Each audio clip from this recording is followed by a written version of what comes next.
इसी के साथ संगत जी आज के सत्संग की शुरुआत कर रहे हैं। और आज इनवाइट करेंगे संधू आंटी को। संधू आंटी आए और सत्संग शेयर करें। जय गुरु जी संगत जी, आप सबको बहुत बहुत प्रणाम। गुरु जी का बहुत बहुत शुक्राना जो उन्होंने मेरे को एक दफा फिर ये मौका दिया सेवा का, जो मैं आपके साथ अपना सत्संग शेयर कर सकूं। गुरु जी मुझे संधू आंटी बुलाते थे।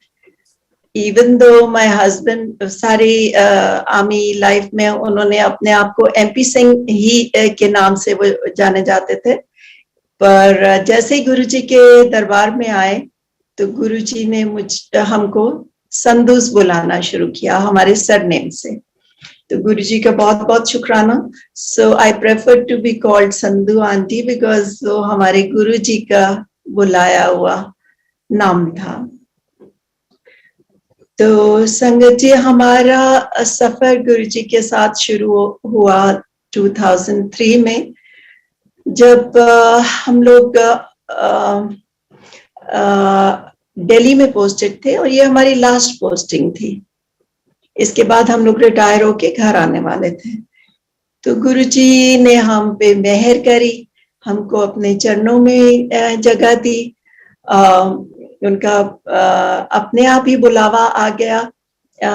यूं के MP के जो बड़े भाई और भाभी हैं वो बहुत सालों से गुरुजी के पास जाते थे और उनकी बात भी करते थे, पर वही बात कि हमारा बुलावा नहीं आया था, तो इसलिए हम नहीं गए गुरुजी के पास। तो जब अंकल आंटी आए, मैं उनको अंकल आंटी इसलिए बुलाती हूँ कि वो मेरी बुआ भी हैं और हमारी दोहरी रिश्तेदारी है।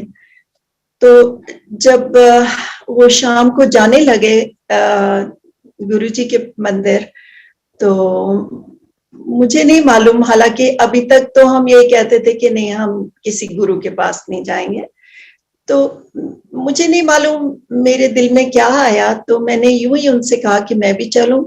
तो वो खुश हो गए, कहते चलो बेटा आप भी चलो। तो वो हमारा इनका नहीं, मेरा पहला गुरुजी से सबसे पहले मिलना हुआ। बहुत अच्छा लगा। मैं वहां पहुंचे तो गुरुजी का दरबार सजा हुआ था। गुरुजी अपने सिंहासन पे विराजमान थे और बड़े अच्छे से आखिर में जब इन्होंने मुझे इंट्रोड्यूस कराया तो गुरुजी मुझे कहते हैं आया करो। तो बस गुरुजी की इतनी बात हुई और मुझे नहीं लगा कि हम लोग दोबारा आ पाएंगे, क्योंकि मुझे पता था कि ये कैंटोनमेंट से बहुत दूर है। और दूसरी बात, दूर होने के अलावा पता नहीं क्यों मुझे ये शक था कि MP जाना पसंद करेंगे या नहीं, वो मेरी गलत फहमी थी। तो यूं हमारा सफर गुरुजी के साथ शुरू हुआ और उसके बाद MP भी आने लगे। MP का भी आना बहुत हमारे लिए खुशकिस्मती थी कि हम दोनों हस्बैंड वाइफ गुरुजी के चरणों में गए। ये बात पे भी मैंने देखा है, बहुत हस्बैंड वाइफ्स का तकरार रहती है कि या तो वाइफ गुरुजी के चरणों में होती है और हस्बैंड नहीं होते, और कई दफा हस्बैंड होते हैं तो वाइफ नहीं होती।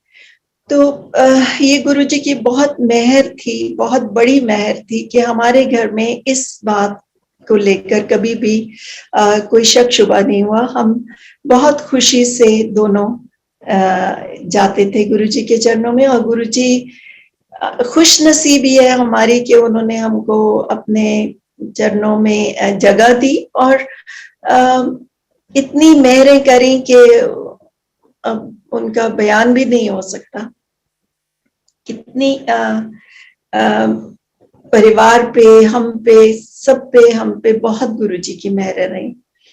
तो गुरुजी, जैसे कि आप अभी तक सब जानते हो कि गुरुजी की ब्लेसिंग्स करने का बहुत डिफरेंट तरीका था। गुरुजी मेहरबानियां करते थे सारी संगत के ऊपर। जो भी उनके दरबार में आ जाता था वो कभी कोई खाली हाथ नहीं लौटा।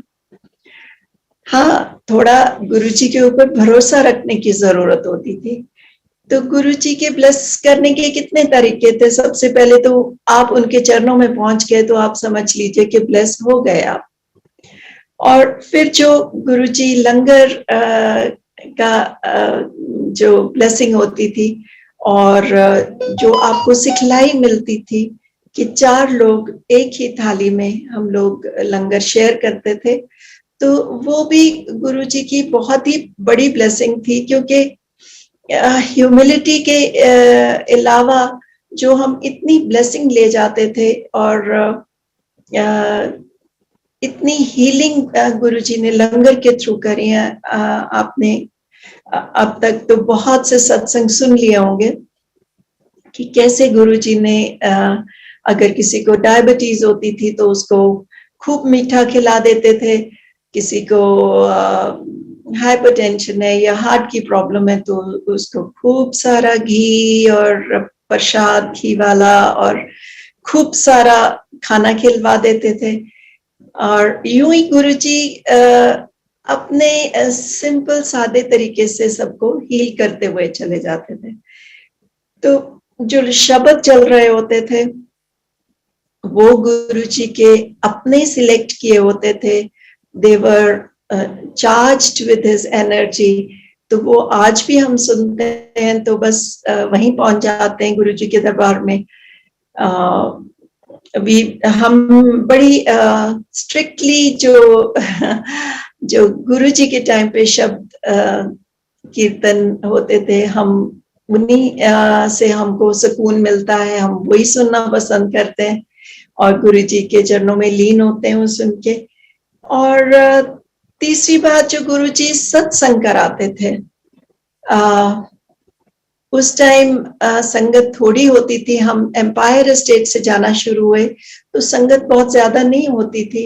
तो गुरुजी जिनकी ऊपर मेहर करनी होती थी उनको दूसरी संगत से सत्संग सुनवा दिया करते थे। तो शुरू शुरू में तो आपको मालूम है सबके इफ्स एंड बट्स होते हैं।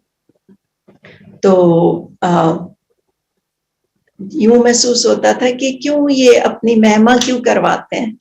और बाद में समझ में आया कि ये तो आपका कल्याण कर रहे हैं, ये कोई वो अपनी उनको जरूरत नहीं थी इन चीजों की। वो तो कभी मीडिया में भी नहीं आए, कभी उनकी, आपको मालूम है कि कभी उनका न्यूज़पेपर में नहीं, मैगजीन्स में नहीं, मनाही होती थी बल्कि। सो गुरुजी को उन चीजों की जरूरत नहीं थी, वो तो हमारा कल्याण करते हुए जाते थे इन सब चीजों से। और आपने सुना होगा फ्रेग्रेंस भी गुरुजी की जो है वो इतनी स्पेशल, अब तक तो मुझे लगता है बहुत सारी संगत ने उसको एंजॉय किया है। उसके भी शुरू में बहुत शक शुबे रहते थे कि वाकई ये है या जब शुरू में जाते थे तो यूं ही महसूस होता था कि कहीं कोई अगरबत्ती तो नहीं लगा रखी, कहीं किस चीज की खुशबू है ये। और जब गुरुजी अपना चोला पहन के और संगत में पहुंचते थे तो इतनी जबरदस्त खुशबू आती चली जाती थी। जैसे ही वो पास से गुजरते थे सब लोग उठ के खड़े हो जाते थे और गुरुजी यूं तेज तेज कदमों से चल के अपने सिंहासन पे बैठ जाते थे।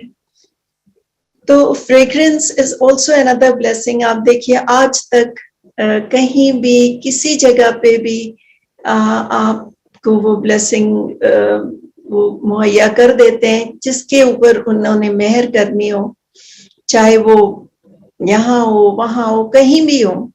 तो मुझे याद आता है कि ऊपर लॉबी में हमारे पहले गुरुजी का दरबार हमने छोटा सा बनाया था।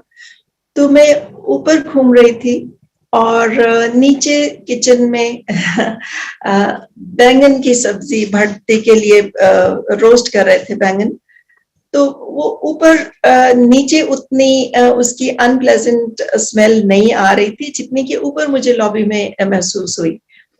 और फिर हैरान कुन होने वाली बात ये कि एकदम से एक स्प्लिट सेकंड में वो अनप्लेजेंट स्मेल हट जाती है और स्ट्रॉन्ग खुशबू गुरु जी की आ जाती है। अब आप बताइए ये ऐसी कैसे हो जाता है? गुरु जी की मेहर ही होती है। तो अगर अनप्लेजेंट स्मेल है और फ्रेग्रेंस है तो वो दोनों मिक्स होंगी और फिर कुछ और ही बन जाएगा। But here I am standing there, सीढ़ियों पे मैं ऊपर खड़ी हूँ एंड मेरा ध्यान जाता है कि ऊपर तो बहुत खाने की किचन से स्मेल्स आती हैं एंड देन एक सेकंड में वो हट जाती है और इतनी स्ट्रॉन्ग गुरुजी की खुशबू आने लगती है। ऐसे ही एक दफा और बताती हूँ कि गुरुजी की बहुत हम पे मेहर थी, उन्होंने हमको जोड़े बख्शे थे। तो उनकी जो सेवा है वो अंकल खुद करते हैं। वो उनके लिए, उसके लिए हमने कैबिनेट बनाया जिसमें हम सब गुरुजी के हाथ की दी हुई चीजें जो हैं वो रखते हैं। तो उसमें एक फ्रेम्ड पिक्चर है, गुरुजी का स्वरूप है फ्रेम्ड, सिल्वर फ्रेम का जो गुरुजी ने हमको बख्शा था, और एक जोड़े। तो जोड़ों की सेवा, उसकी सफाई करना, उसको डस्ट करना, क्लीन करना, वो एमपी अंकल जो है, मेरे हस्बैंड है, वो खुद करते हैं। और उन्होंने मुझे कहा कि हमको ये कपड़ा जो है इसको धो लेते हैं। सो वो मैं ले गई और साफ हाथों से उसको मैंने धोया, और धो के फिर मैं उसको आयरन करने के लिए मैं इधर किचन के पास छोटा यूटिलिटी रूम है, वहां ले आई और साफ चादर बिछा के मैंने उसके ऊपर उसको प्रेस करने लगी हूँ। तो जैसे ही मैंने प्रेस, अब देखिए डिटर्जेंट नॉर्मल सर्फ जो भी है उससे धुला है और हम सब जानते हैं उसकी कैसी स्मेल होती है। और जैसे ही मैं प्रेस उसके ऊपर रखती हूँ, इतनी जबरदस्त खुशबू जो है वो यूं जैसे कि पूरा कमरा तो भर ही गया। बल्कि हमारा लड़का जो किचन में काम करता था वो किचन की दूसरी तरफ खड़ा है, मैं किचन के इस तरफ उस कमरे में खड़ी हूँ। और जैसे ही वो हुआ मैंने कहा, देख बहादुर, देख तो सही यहाँ क्या हो रहा है। तो वो वहीं स्माइल करके खड़ा होके कहता है, मेम साहब मुझे तो यहाँ तक खुशबू आ रही है, ये कोई 12-13 फीट की दूरी है। तो ऐसे गुरुजी की मेहरें होती थी। और उसी वक्त ये कमरा जो यूटिलिटी रूम है ये बाहर ड्राइव में भी खुलता था। तो एक गुरुजी का ही भगत था, यंग मैन, वो जो वहाँ जीरकपुर में रह रहा था। तो वो आता है, तो मैं ही रिंग्स द बेल, तो मैं उसको कहती हूँ, राजा इधर से ही अंदर आ जाओ आप, और देखो तो सही क्या हो रहा है, गुरुजी की कितनी मेहर हो रही है, देखो तो सही कितनी खुशबू आ रही है। और उसको हैरानी वाली बात है कि उसको जरा भी नहीं आई। वो किसी परेशानी में था, उलझा हुआ था, दिमाग में उलझन थी, तो उसको जरा भी नहीं आई। तो यूं गुरुजी फ्रेग्रेंस की जो बात है वो तो ऐसे होता था कि आपको पता ही नहीं कि कब किसको उन्होंने मेहरबान हो जाना है। तो बहुत दफा होता था, अभी भी होता है कि घर में एक जन को आ रही है और दूसरे को नहीं आ रही। तो ऐसे कई दफा गुरुजी मेहर करते हैं, नॉट वेरी ऑफन, पर आई एम श्योर जब भी वो मेहर खुश होते हैं, या I have no reason, I have no idea क्या गुरुजी कब ये रहमतें बरसाते हैं, पर ये होता रहता है। तो गुरुजी अपनी प्रेजेंस यूं ही महसूस करवा देते हैं। बाकी गुरुजी की मेहर तो सबकी जिंदगी में रहती है। बस ये है कि आप उनके चरणों में लगे रहो और उनको पूरे दिल से, साफ दिल से, अगर आपका साफ दिल है और साफ दिली से आप जिंदगी गुजार रहे हो, तो आपको बस यूं समझ लो कि गुरुजी आपके साथ हैं 24/7। वो बिल्कुल आपके इर्द गिर्द रहते हैं। तो यही गुरुजी की मेहरबानियां, जब से गुरुजी के शरण में आए, इतना ज्यादा हमको एक कवच के जैसे महसूस होता है, जैसे एक छोटे बच्चे को अपने पेरेंट्स के ऊपर इतना भरोसा होता है कि ये मुझे कभी कुछ होने नहीं देंगे। तो वही हाल हमारा है कि गुरुजी का इतना बड़ा सहारा है जिंदगी में, इतना बड़ी प्रोटेक्शन हम महसूस करते हैं कि बस किसी चीज से घबराहट नहीं। आप देखिए कैसे दिन आ गए हैं, कितने बुरे दिन आ गए हैं। और कहते होते थे गुरुजी, बहुत दफा कहते थे कि बड़े माड़े दिन आने ने, बड़े माड़े दिन आने, तानू पता नहीं हाल की होना है। तो वो हो गया है, पर फिर भी यूं नहीं महसूस होता कि क्या हो जाएगा, या ये है कि गुरुजी की रजा में हम राजी, जैसा भी होगा जो भी होगा उनकी मेहर से होगा। अगर जिंदगी बख्शेंगे तो रह लेंगे, नहीं है तो फिर भी उनके चरणों में ही जाएंगे, है ना। सो यही होता है कि बस मेहर करें, बच्चों पे मेहर करें। हम तो अपनी जिंदगियां गुजार चुके, तो पर गुरुजी मेहर कर ही रहे हैं। I am sure he is, सबके ऊपर मेहर उनकी है।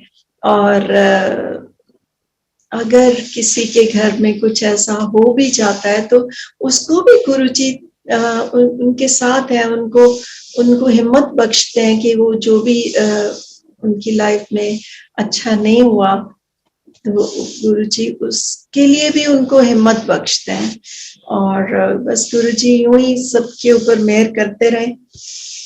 गुरुजी का मैं बताती हूँ कि कैसे पल पल शुक्राना होता है हमारे घर में। इतनी उन्होंने प्रॉब्लम से, मुसीबतों से बचाया है। मैं उसका जिक्र कुछ करूंगी कि एक्सीडेंट्स, दो जबरदस्त एक्सीडेंट्स में हमको उन्होंने यूं बचा लिया। पहले तो मेरी गाड़ी में जा रही थी ड्राइव करती हुई, और मैं मोहाली की तरफ जा रही हूँ। मेरे राइट साइड में डिवाइडर है, और जहां डिवाइडर अभी खत्म होने को ही है तो एक लड़की स्कूटर पे मेरे बाएं हाथ से आके और एकदम से यू टर्न करने के लिए वो मेरी गाड़ी के सामने से आके और यू टर्न कर रही है तेजी से। तो मैं इतना एकदम से घबरा गई। उसको बचाते बचाते वो तो बच गई, पर मेरी गाड़ी वो इतनी नजदीकी से गुजर गई कि मैं कंट्रोल नहीं कर पाई गाड़ी को, और वो गाड़ी दाहिने हाथ जाते जाते खड्डे में लग के और पोल के साथ जाके टकराई। और शुक्र ये है कि गुरुजी ने वो करा दिया। अगर खड्डे में जाके पोल से नहीं टकराती तो शायद मैं नीचे ड्रॉप था, अच्छा गहरा, तो शायद मैं उसमें गाड़ी जा गिरती। अब वो इतना इम्पैक्ट हुआ पोल में लगने का कि तीनों पैडल्स जो थे वो बिल्कुल, गाड़ी जो थी बिल्कुल अंदर आ गई दरवाजे से, और तीनों पैडल्स जो थे वो नजर भी नहीं आते थे। और मुझे नहीं मालूम कब मेरे वो पैर ऊपर हो गए और कैसे गाड़ी बिल्कुल अंदर आ गई है और बंद हो गई। और लोग भागे हुए आए, उन्होंने सोचा, देख के गाड़ी की हालत, तो उन्होंने तो सोचा कि इसकी तो टांगें गई। अब देखिए कैसे गुरुजी ने वो खड्डा भी क्रिएट कर दिया, वो पोल भी वो कर दिया, और मेरे पैरों में आप यकीन नहीं करेंगे कि एक छोटी सी खरोच भी नहीं है, मेरे को कुछ नहीं हुआ। गाड़ी एकदम डैमेज हो गई, और वो कहें कि आप बाहर आ जाओ, और मैं कहूँ नहीं, मैं बाहर नहीं आऊंगी। और मैंने रिंग किया एंड माय ब्रदर केम, और फिर मैं चली गई। और देखो गाड़ी के ऊपर ही गुरुजी ने सारी जो तकलीफ थी उसी के ऊपर लाके और हमारा कल्याण कर दिया। तो ऐसे ही एक दफा और एक्सीडेंट हम लोग, मेरे हस्बैंड, मेरे brother in law, my sister और मैं, हम लोग क्लब से वापस आ रहे थे। तो क्रॉसिंग पे एक एम्बेसडर वो इतनी तेजी से आके, my brother in law was driving और मैं उनके पीछे बैठी थी, हम दोनों की खिड़की के बीच में आके बैंग करती है और इतने जोर से बैंग करती है। और आपको पता है एम्बेसडर मजबूत कार होती है और हम छोटी सी जेन में थे और कार हमारी कोई 5-6 फीट पीछे धकेली जाती है और अंदर केव कर जाती है और हम 4 लोगों को कुछ भी नहीं हुआ, एक विप्लैश तक नहीं कि भाई गर्दन में ही झटका लगा हो या किसी को कोई भी तकलीफ हो। बल्कि जब मेरे ब्रदर इन लॉ ने दरवाजा जोर लगा के खोलने की कोशिश की एक्सीडेंट के बाद, तो फिर उनकी बाजू में कोई 1 इंच का माइनर स्क्रैच जो है, क्योंकि लोहा अंदर टूट के आया हुआ था, उससे जरा खरोंच आई है, नहीं तो कुछ भी नहीं हुआ। सो ऐसे गुरुजी कहाँ कहाँ हाथ दे के हमको रखते हैं, किस किस मुसीबत से बचाते हैं, हमको पता भी नहीं होता और हम लोग उसको गुरुजी को उसका क्रेडिट भी नहीं देते इतनी दफा। तो ऐसे गुरुजी की मेहर तो हमेशा सब पे है, अगर हम गुरुजी को तहे दिल से माने तो। सो ये तो एक बात। फिर हेल्थ इश्यूज मैं पहले भी कई दफा बात कर चुकी हूँ। तो मेरी एक तकलीफ होती थी जिसको मेनियस डिजीज कहते हैं, वो मेरे को कोई 18 साल से थी। वो आपके इनर कान में, इनर ईयर में फ्लूइड ज्यादा होने से वो आपको वर्टिगो, चक्कर आना और सिकनेस और बहुत बहुत तकलीफ दे वो प्रॉब्लम है जो मेरी किसी तरह भी ठीक नहीं हो रही थी और पिछले 18 साल से मैं उससे सफर कर रही थी। तो वो ऐसा नहीं था कि थोड़े दिनों के बाद ठीक हो जाए या कुछ, वो मतलब कॉन्स्टेंटली वो सारा टाइम तकलीफ मुझे रहती थी, चक्कर आने की सारा टाइम, सिर घूमता ही रहता था। और जब अटैक होता था तो फिर तो वो बहुत ही जबरदस्त हो जाता था और फिर जब वो धीरे धीरे कम होता था, धीरे धीरे धीरे जाके खत्म होता था। तो ऐसे गुरुजी के पास जाते जाते हमें कुछ टाइम हुआ था जब ये मेरा अटैक शुरू हुआ।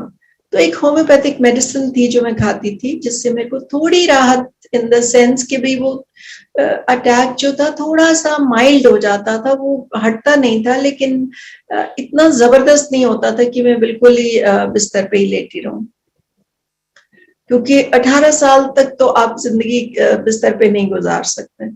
तो उससे थोड़ी सी मेरे को राहत होती थी। तो गुरुजी के पास जाते जाते हम तब तक समझ गए थे कि गुरुजी जितनी तकलीफ है अपने ऊपर लेते हैं, तो कभी उनको तकलीफ देने को दिल नहीं करता था। तब तक तो हमारा गुरुजी के साथ उनके चरणों में इतना लगाव हो गया था कि हम उनको कोई तकलीफ देना ही नहीं चाहते थे। तो मैंने कभी उनसे इस बात का जिक्र नहीं करा। तो जैसे ही ये शुरू हुआ तो मैं नॉर्मली वो दवाई, जैसे ही अटैक शुरू होता था दवाई तो एक्चुअली मेरी चलती ही रहती थी, पर उन दिनों में मैं उसको थोड़ा डोसेज बढ़ा देती थी।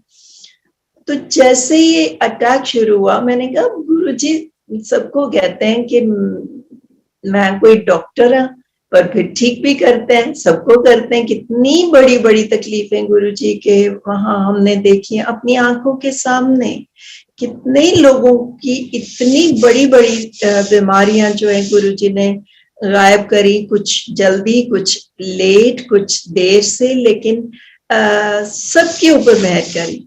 तो मैंने कहा कि मैं तो खुद गुरुजी को अपना डॉक्टर बनाने वाली हूँ, मैंने दवाई नहीं खानी, इतने सालों से मैं इसको खा रही हूँ। होम्योपैथिक दवाई भी तो चाहे उतना साइड इफेक्ट ना हो पर होता तो है ना। तो मैंने कहा गुरुजी ये लो, मैंने तो फेंक दी दवाई, अब आप मेरे डॉक्टर, अब आप ठीक करो तो करो, नहीं तो फिर भी ठीक है, आप जैसे आपको अच्छा लगे आप करो, लेकिन मैं दवाई खाने वाली नहीं। तो ये मेरा कहना था, और गुरुजी ने तो मेरे को इतना जबरदस्त अटैक कर दिया कि मैं बता नहीं सकती, इतना ज्यादा जबरदस्त हो कि कभी जिंदगी में नहीं, 18 साल में नहीं हुआ था जो मेरे को गुरुजी ने ऐसा घुमा दिया। बहुत ही तकलीफ में मैं रही, पर बस गुरुजी की स्वरूप हमारे बेडरूम में था, तो मैं उसकी तरफ देखती थी और मैं कहती थी गुरुजी बस आप करोगे। तो गुरुजी ने मेहर करी। बीच में मेरे को एक दिन ड्रीम भी आता है कि गुरुजी मेरे को शीशे में नजर आते हैं और गुरुजी अपने सर के पीछे हाथ घुमाते हैं, और अब मैं भूल जाती हूँ, कभी मैं कंफ्यूज हो जाती हूँ between the two problems I had.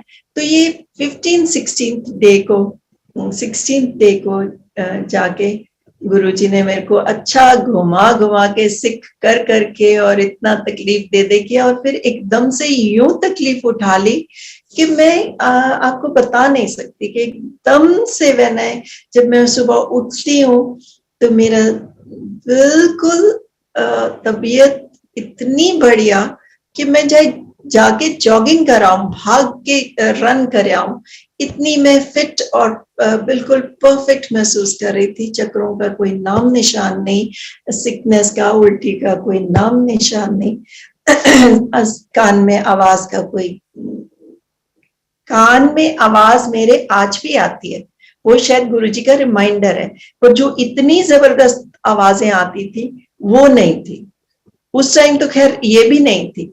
तो मैं हैरान कि गुरुजी ने तो मेहर कर दी मेरे ऊपर। तो वो मेरी गुरुजी ने हीलिंग करी बगैर गुरुजी के आगे इस बात का जिक्र भी किए बगैर। उसके बाद कुछ देर के बाद मेरी आंखों में प्रॉब्लम आई, उसको कोरोइडाइटिस बोलते हैं, जो अंदर से आपका रेटिना इन्फ्लेम हो जाता है। बहुत तकलीफ थी, वो भी गुरुजी ने यूं चुटकियों में शहद दे के मेरे को और ब्लेस करके, और वो भी मेरी गुरुजी ने चुटकियों में वो प्रॉब्लम दूर कर दी, और आज तक मेरी आई साइट जो है बढ़िया है, कोई तकलीफ नहीं है, बल्कि पहले से भी मेरी नजर तेज है। जो मैं ये आपको सही बात कह रही हूँ, ये कोई बनाई हुई बात नहीं है। My eyesight is better than what it used to be. So again Guruji की मेहर, जितना उनका शुक्राना कर लें उतना थोड़ा है। तो वो तो आपकी जिंदगी में जब आप उनके चरणों में पहुंच गए हो तो उनको तो आपका ध्यान करना ही करना है। तो ऐसे एक और बताती हूँ आपको, मेरे हस्बैंड आर्मी से रिटायर हुए, और हम लोग, हमारी बेटी जो है रिटायरमेंट के बाद जब हम यहाँ घर आ गए तो वो हांगकांग में थे, तो हमको उनको विजिट करना था और 1 महीने का हमारा प्रोग्राम था। तो क्योंकि ये कॉलोनी नई थी और घर खाली था, तो हम चाहते थे कि हम किसी केयर टेकर को यहाँ छोड़ के जाएं। तो हमने घर पे गांव में पता करा, तो वहां पे एक बुजुर्ग आदमी 75-76 के बुजुर्ग आते थे ऑफन, और इधर उधर मिलते थे हमको भी शादियों में या कहीं गेट टुगेदर में। बहुत ही गॉड फेयरिंग, बहुत ही नफीस से आदमी, और बड़े अदब वाले और बड़े अच्छे से इंसान, हमेशा पाठ पूजा की बात करते थे और सबको बहुत पसंद थे। तो जब वहां उन्होंने बात करी कि किसी को ढूंढते हैं, तो वो कहते कि मैं चला जाता हूँ, कोई प्रॉब्लम नहीं, मैं जाता हूँ। तो हम उनको यहाँ घर पे खुला घर छोड़ गए हम, और सर्वेंट गोरखा बॉय था उनका ध्यान रखने के लिए, खाना वाना बनाने के लिए और ये सब, और हम लोग चले गए। अब वहां हम गए तो 15-20 दिन हुए हमको गए हुए, तो हमको पीछे से खबर पहुंचती है कि आपके घर से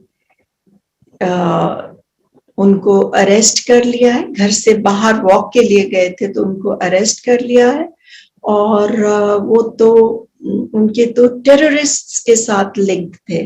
अब देखो, ये परिवार है हमारा जिनसे हम ऐसी ये सब बातें भी शेयर कर लेते हैं, और ये हमारा भरोसा है गुरु जी के ऊपर जो हम ऐसी बात भी शेयर कर लेते हैं खुलेआम।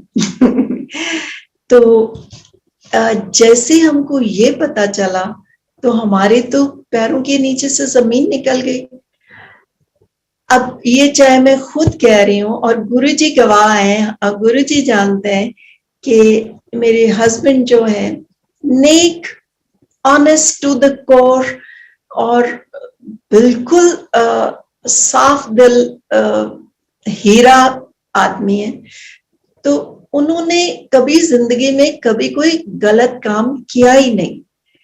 करप्शन तो दूर की बात है, कभी उन्होंने, गुरुजी जानते हैं, मैं ये गुरुजी को हाजिर नाजिर समझ के ये बात आपसे कह रही हूँ। और हमने एमपी को तो इतना धक्का लगा, कहते यार मैंने कश्मीर में इंसर्जेंसी फाइट करी है, जान हथेली पे रख के। मैंने पंजाब में इंसर्जेंसी टेररिस्ट से मैं लड़ा हूँ, असम में 3 जगह में लड़ा हूँ। तो ये मेरे घर में एक टेररिस्ट पकड़ा जाए, मेरे लिए तो वो मर जाने वाली बात है। मैं तो कैसे मैं ये तो मेरे लिए तो बहुत शर्मनाक बात है। तो इतना ज्यादा हम लोग परेशान।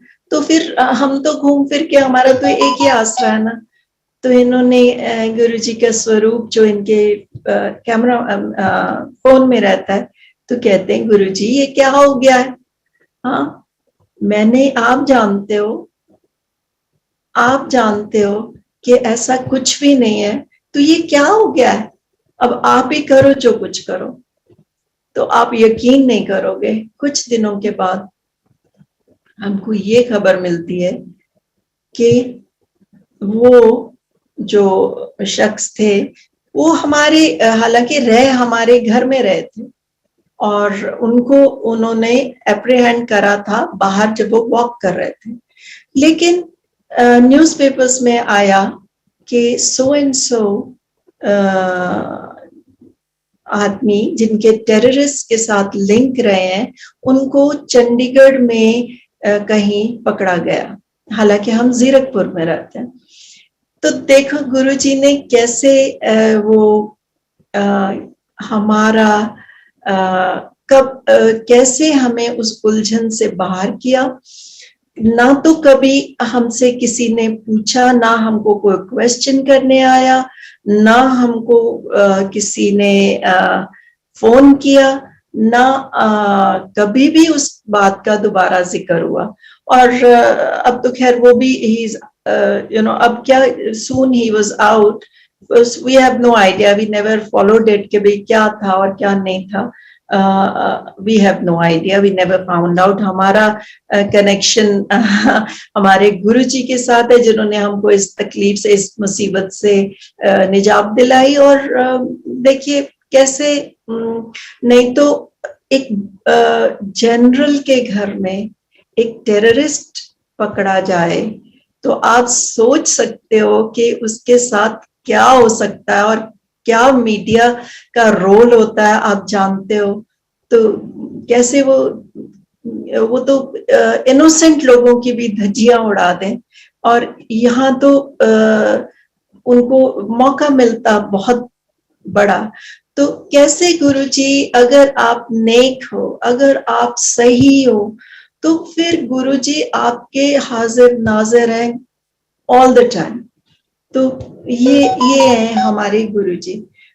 तो गुरुजी का मैं बताती हूँ कि सही लोग जो उनके पास, चाहे कोई सही आए चाहे गलत, उन्होंने तो मेहर करनी।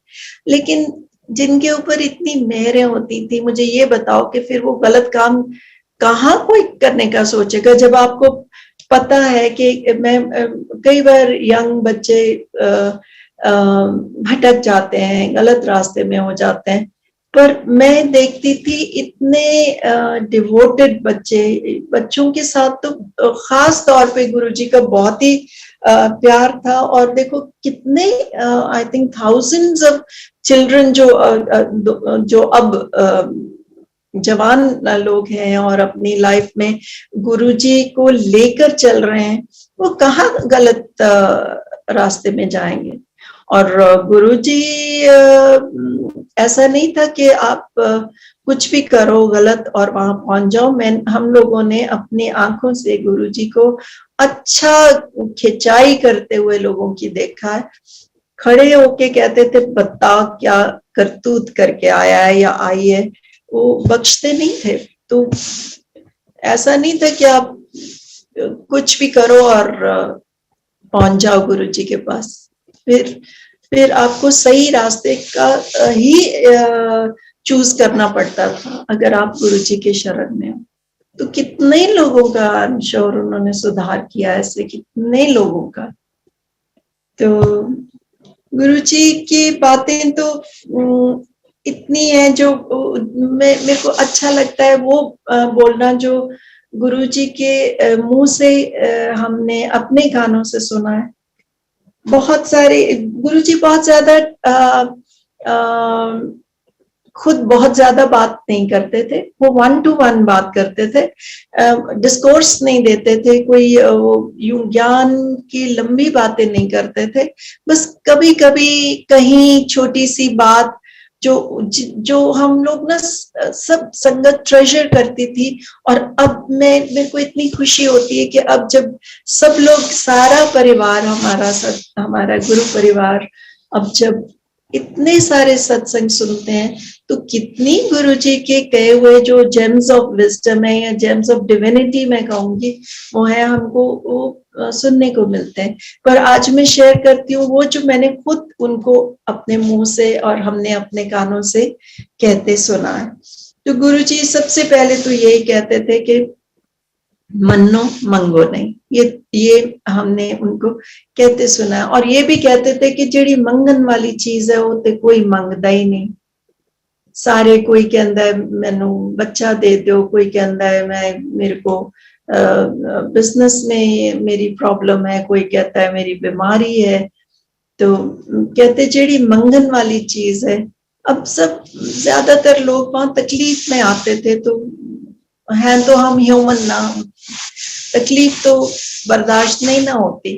तो गुरुजी करते थे दूर, सबकी दूर करते थे, लेकिन ये भी कहते थे कि जड़ी मंगन वाली चीज है वो कोई नहीं मांगता।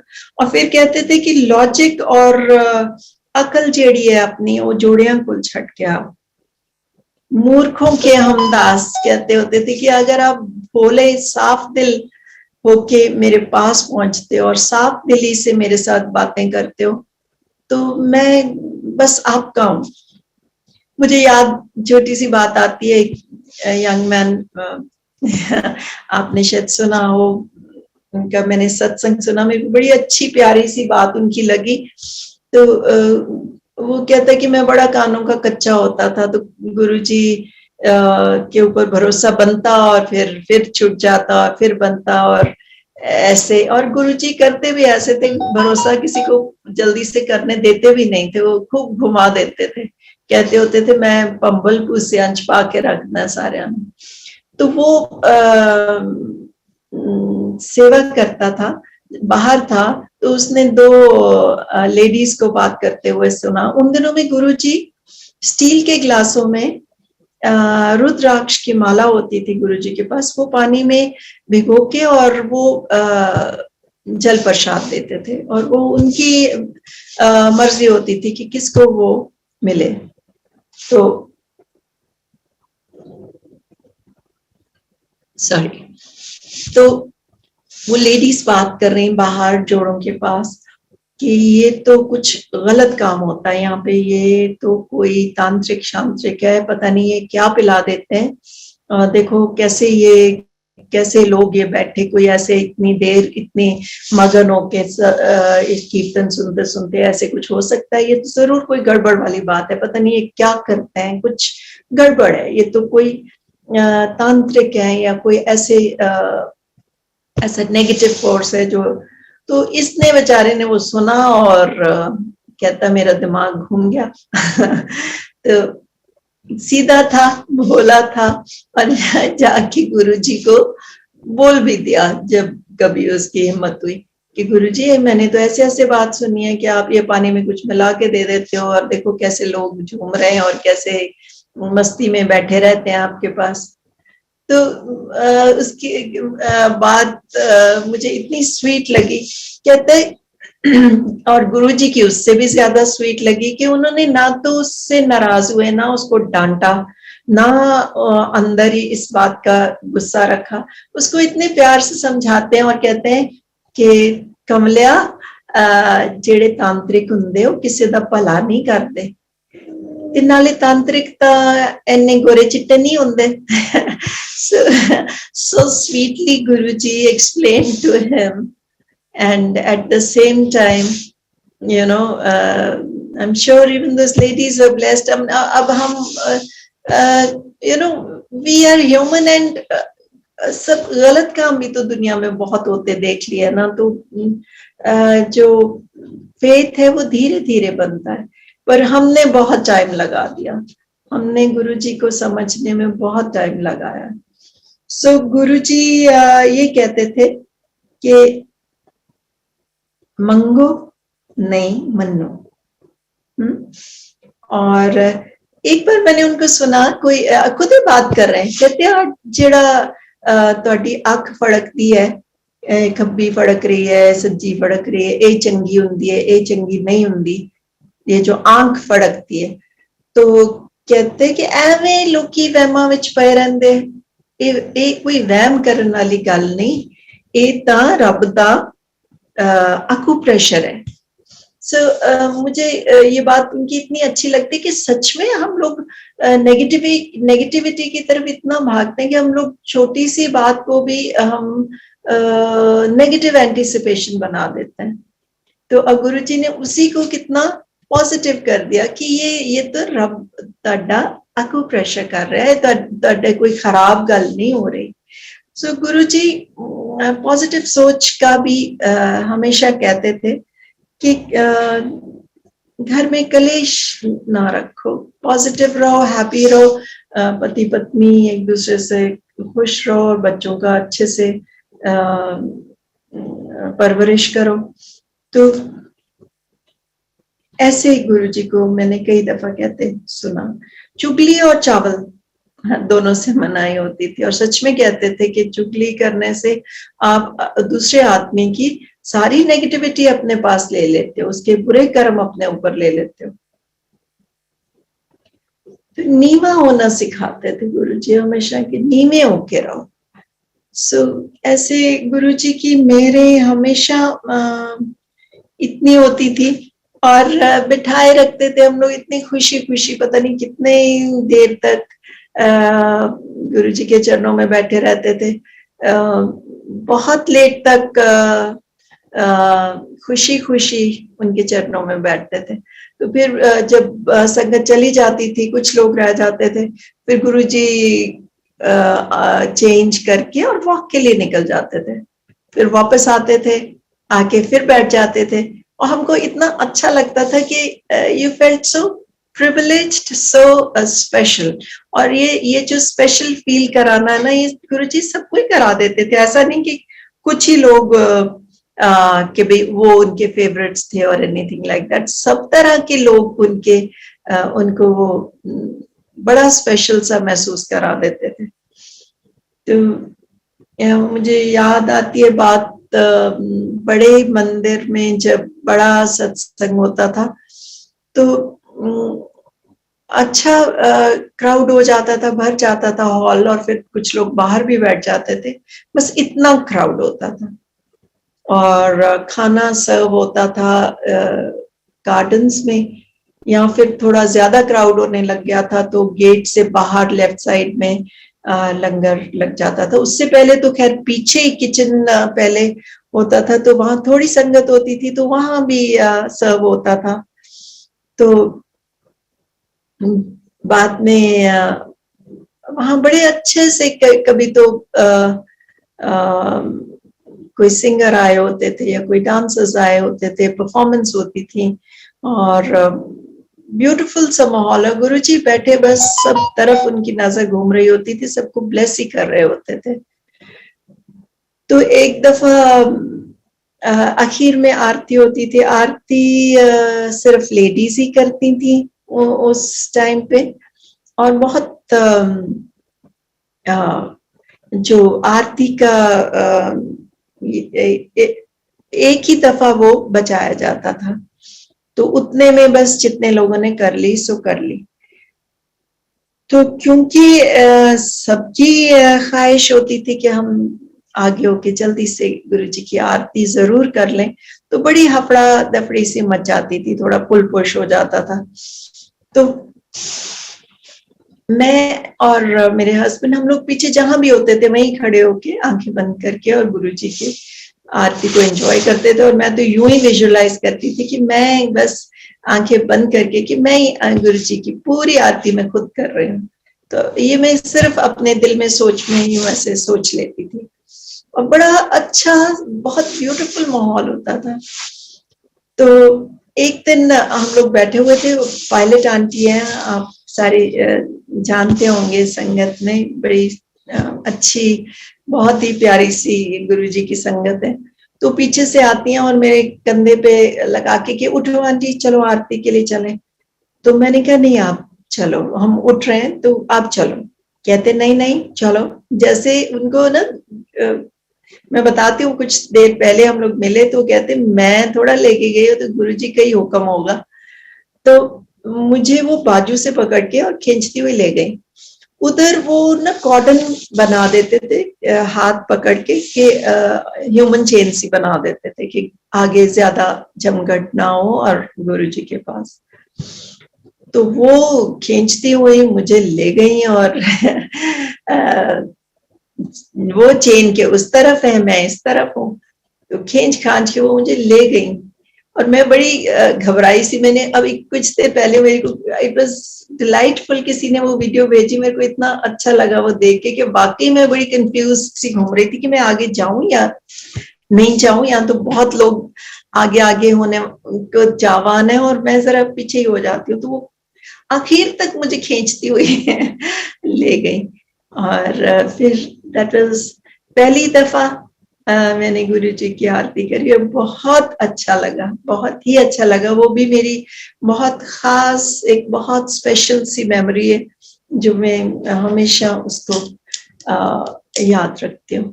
सो संगत जी, I think I am already over spoken. So Guruji से इजाजत लेते हैं और सारी संगत से भी। और विक्रम थैंक यू, मंदिर मैनेजमेंट का बहुत बहुत शुक्राना जो बहुत अच्छा ये प्लेटफॉर्म सबके संगत अपना सत्संग शेयर करने का। तो गुरुजी सबके ऊपर मेहर बनाए रखें। बड़े खराब टाइम है, गुजर जाएंगे उन्हीं की मेहर से। उनका हमने गुरुजी हमारा हाथ पकड़े रखें और हम सब पे मेहर बनाए रखें। थैंक यू संगत जी। जय गुरु जी।